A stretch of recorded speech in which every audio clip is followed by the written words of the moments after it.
তরমুজের সিজন তো একদম চলেই যাচ্ছে, আর এত দাম দিয়ে তরমুজ কিনে তার খোসা কিন্তু কোনোভাবেই ফেলে দেওয়া যাবে না। এটার তরকারি মজা না লাগলেও এই যে জিনিসটা আজকে বানালাম এটা কিন্তু খেতে সেই মজা। এই যে দেখুন কি সুন্দর কালারফুল, এরকম যদি টুটি ফুটি বাসায় বানানো যায় তাহলে আর কে বাজার থেকে টুটি ফুটি কিনে খাবে বা কেমিক্যাল দেওয়া জিনিসগুলোকে বাসায় ব্যবহার করবে। প্রথমেই একটা কড়াইতে প্রায় হাফ লিটার পানি নিয়ে নিয়েছি। পানিটা একটু গরম হয়ে আসলেই সেখানে একদম তরমুজগুলো কিউব করে কেটে নিয়েছিলাম সেগুলোকেই দিয়ে দিচ্ছি। সবুজ আর লাল অংশটা একদমই স্কিপ করে যাবেন, আমার লাল অংশ রয়েছে তার জন্য একটু নরম নরম হয়েছে যদিও, তো আপনাদের আর এই ভুলটা না হোক তাই আমি বলে দিচ্ছি। তো যাই হোক, তো তারপর খুব ভালোভাবে এটাকে সেদ্ধ করে নিতে হবে। আসলে সেদ্ধ হলে দেখাই যাবে এটার যে কালারটা একদম চেঞ্জ হয়ে যাবে। তারপর এখানে 1 কাপ চিনির ভিতরে হাফ কাপ পানি দিয়ে একটা শিরা বানিয়ে নিতে হবে। আসলে এখানে চিনি আর পানির পরিমাণটা আপনাদের তরমুজের খোসার পরিমাণের উপরে নির্ভর করে, যতটুকু তরমুজের খোসা নেবেন সেই অনুযায়ী চিনি আর পানির পরিমাণটা বাড়বে কমবে।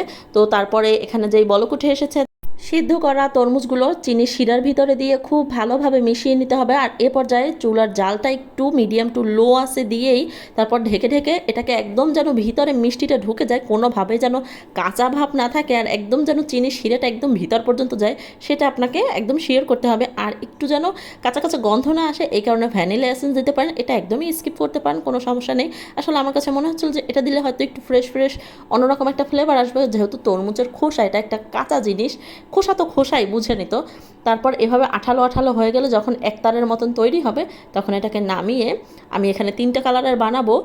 আর যেহেতু পরিমাণে খুব কম হয়েছে, নাহলে আমি 4টা কালার বানাতাম, তো 3টা বাটিতে সার্ভ করে নিয়েছি। তারপর এখানে red, orange and green red food colour, আসলে আপনার বাসায় যেরকমের ফুড কালার আছে আপনি সেভাবেই পরিমাণ মতন মিশিয়ে নেবেন, খুবই অল্প পরিমাণে দিতে হবে। আমার একটু পরিমাণে বেশি হয়ে গেছে কিন্তু সেটা আমি প্রথমে বুঝতে পারিনি। তো যাই হোক, অল্প পরিমাণে দিয়ে আপনার পছন্দ মতন যে কোনো কালার, আর এমনিতে কালার ছাড়াও আপনি এটাকে বানাতে পারবেন। এটাকে তারপর সারা রাত্রের জন্য বা 8 থেকে 7 ঘন্টার জন্য এভাবে মিক্সড করে নর্মাল ফ্রিজে রেখে দেবেন, যেহেতু বাইরে থাকলে নষ্ট হয়ে যেতে পারে বা একটা ভিতরে ঠান্ডাটা যখন ঢুকবে ঠান্ডার সাথে ফুড কালারটাও একদম সুন্দরভাবে এর মধ্যে ঢুকে যাবে। তো আমি সারা রাতের জন্যই নর্মাল ফ্রিজে রেখে দিয়েছি। আর তারপর ফিরে আসছি পরদিন সকালবেলা। এই তো পরদিন সকালবেলা হলো, এর চেহারা এই হয়েছে।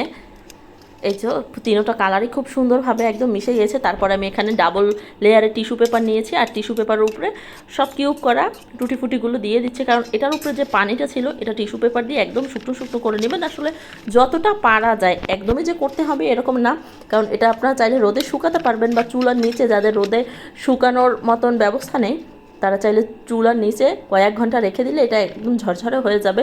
যেহেতু আজকে রোদ খুব কম উঠেছে সেই কারণে আমার এটা খুব ভালো হয়নি, আমি কালকে আবার রোদ দেবো। আর এই রেসিপিটা কেমন লাগলো অবশ্যই কমেন্ট করে জানাবেন।